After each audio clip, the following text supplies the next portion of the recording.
முத்தத்துல மாலை கட்டு வெக்கத்தையும் ஓரங்கட்டு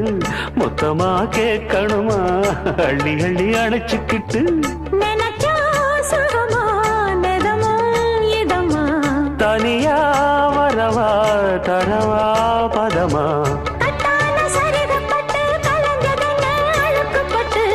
எப்போதும் விருப்பப்பட்டு எழுதுங்க பாட்டு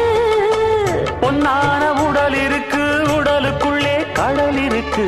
கண்ணான மாமனுக்கு காடணும் கணக்கு மெதுவா மெதுவா தொடலாம் பொதுவா கோழி கூவும் நேரத்தில் கோலம் போட்டு பார்க்கலாமா நல்ல நாதஸ்வரம் ஊத வச்சு மேளம் தட்டி கேட்கலாமா அட கேட்காத சங்கதி எல்லாம் கேடு அப்படி பார்க்காத இன்னைக்கு நல்ல நாள்